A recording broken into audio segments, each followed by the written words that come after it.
Ele foi o prefeito que mais tempo governou a cidade do Rio e hoje disputa uma vaga no Senado. Vamos conhecer um pouco mais da vida política do ex-prefeito César Maia e com quem vamos conversar já já. César Maia é economista e tem 65 anos. Em 1981, ingressou no PDT. Foi secretário de Fazenda do governador Leonel Brizola. Elegeu-se deputado federal em 86 e em 90.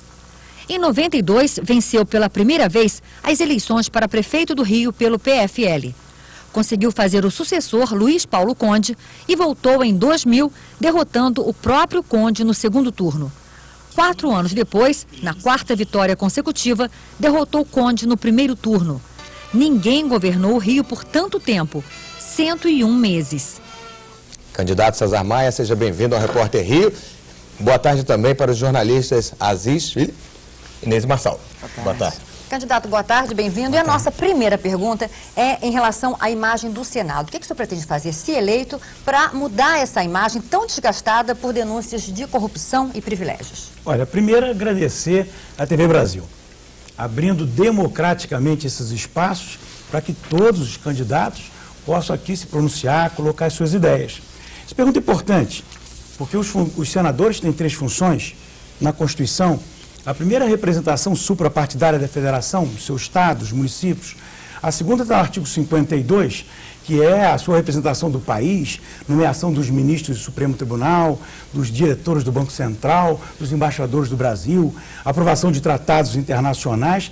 Nessa função, o senador tem que ter experiência, senioridade, e a terceira é política, onde os senadores têm funções análogas aos deputados. Em geral, os senadores se dedicam a essa.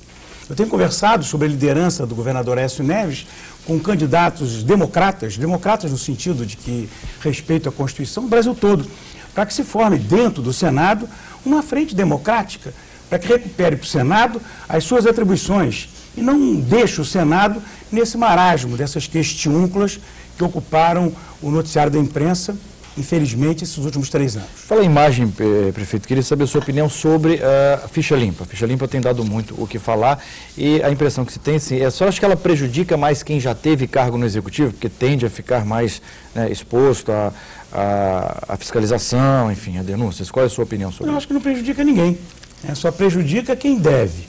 Quem não deve não prejudica, até porque a lei da ficha limpa ela é bastante flexível.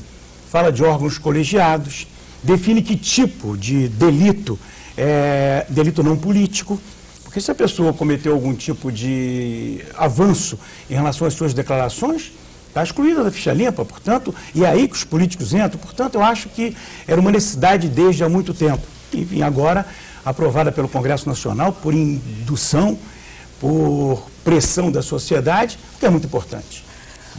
Bom, prefeito, como é que o senhor acredita que vai acabar a briga em torno dos royalties do petróleo? O senhor acredita que o Congresso vai recuar para o Rio não sair tão prejudicado ou tudo isso vai acabar no Supremo Tribunal Federal? Primeiro, nós temos a palavra do presidente Lula.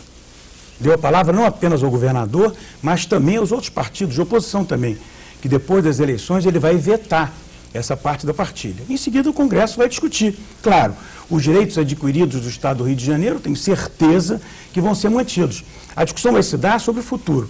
O petróleo que sai do pré-sal, no futuro, daqui a 5, 6 anos, e como é que se partilha os royalties daí. Eu sou otimista.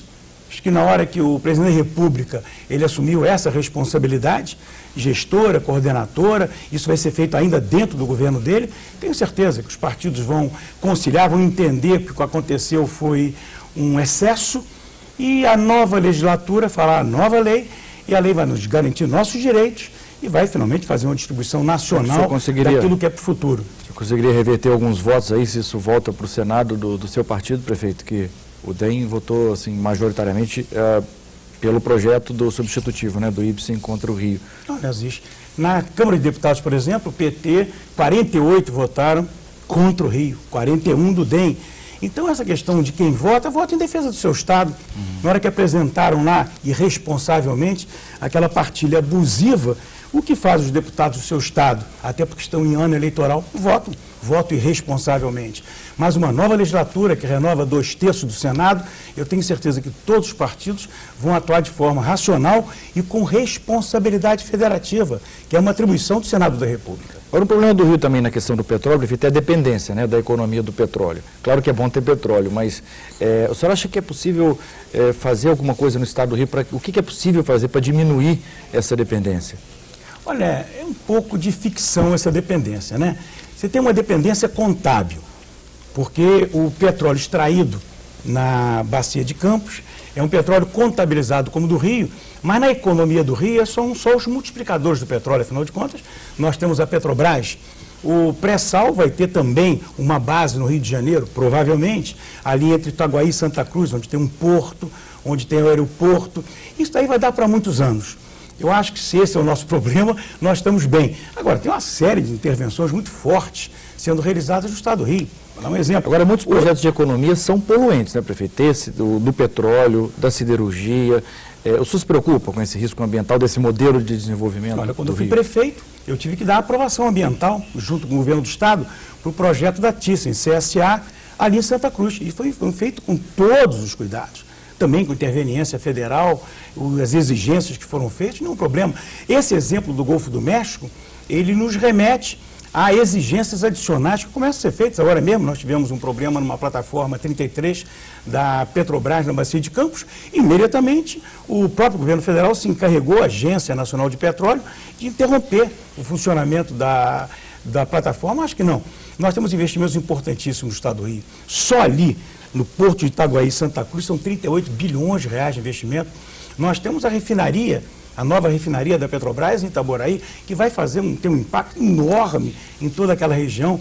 Nós temos um projeto siderúrgico, tem que se tomar cuidado, do Dr. Eike Batista, associado ao capital chinês, em São João da Barra. Prefeito, é muito importante. Qual é a sua opinião sobre o trem-bala, que recebe muitas críticas e também tanto a favor como contra?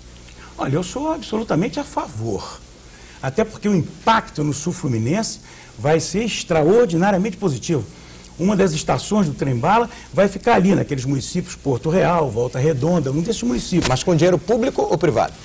Bem, olha, eu fiz a linha amarela através de um processo de concessão, que foi o primeiro no Brasil, em que o setor público coloca a linha amarela no ponto de equilíbrio. E 1/3, e o setor privado 2/3. Ora, se o trem-bala tem que ser feito, é melhor que venha essa parceria, que o setor privado coloque seus recursos, que o setor público coloque menos recursos do que eu colocaria se o projeto fosse inteiramente estatal. Bom, prefeito, a gente já volta a conversar.